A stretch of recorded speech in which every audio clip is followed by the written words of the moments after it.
Yusek Bernardo, naikwento ninyo na noong nagsisikay ng sanctuary, nagulat kayo na biglang sumulpot si General Nick Torre. Kindly explain to us kung ano yung circumstances.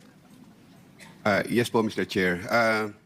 When I was implicated po dito sa flood control, I immediately sought the advice po of the spiritual sector. I mean, lumapit po ako sa kanila, sa simbahan, at humingi po ako ng protection at sanctuary.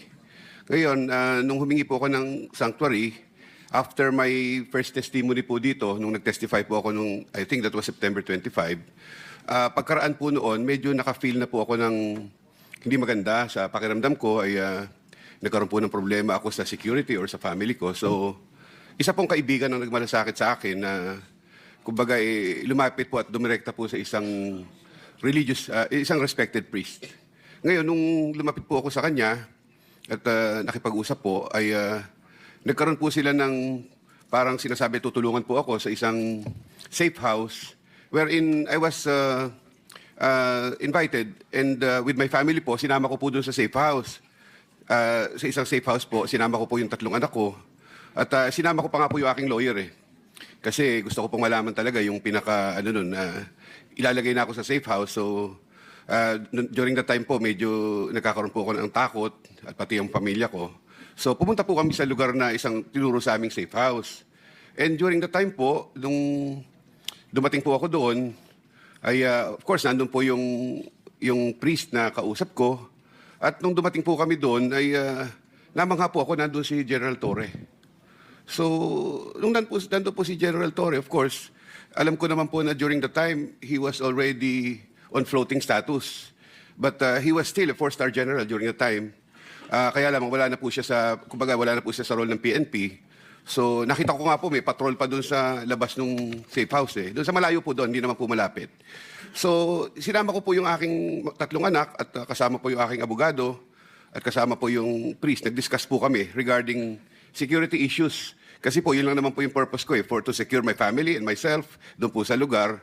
But nung malaunan po, he told me about the restrictions of yung pong mga bagay na pwedeng gawin sa safe house, mga hindi dapat gawin. So nagkaroon po ako nag-iisip po ako noon. Sabi ko, siyempre, I need to consult with my family kasi 3 anak ko lang po yung kasama ko doon. So nung nagpaalam po ako because during the time po, I'll be having my check-up. Kailangan ko po magpa-check up sapagkat meron po akong problema sa sinus. So, during that time po, nagpaalam po ako na sabi ko, maybe I can go back after 2 days kasi magpapa-check up naman po ako and I will be seeking the help of my own security. Ako na lang po yung gaganap mismo at nangako po ako na babalik po ako after 2 days. But after 2 days po, ay napag-anuan po namin that for the meantime, medyo nabigla din po kasi yung mga anak ko dahil siyempre po nanibago po sa sitwasyon namin at marami pong events na nangyari. So, hindi na po ako bumalik doon. So, ang ginawa ko po ay parang naputol na yung aking communication after that time. So, hindi na po ako nagbalik doon. Was he following up? Bakit hindi ka na bumalik? I think meron pong during that time, I've got his number po. Doon sa araw na yon. Nung gabi po na yon at nagte-text po siya, kinukumusta po ako ni General. So sabi ko naman po, okay naman ako.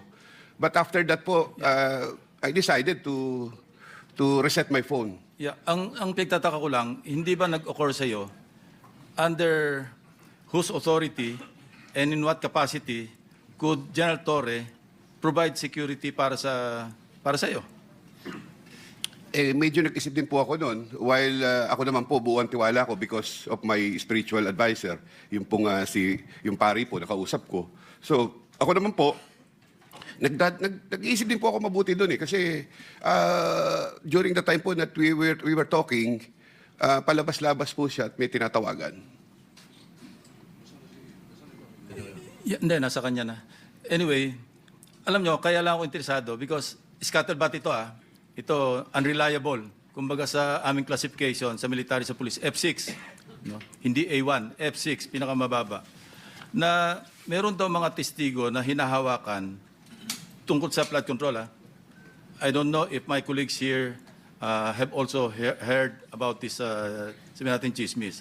Pero very loud yung chismis na may mga hawak siyang ibang testigo.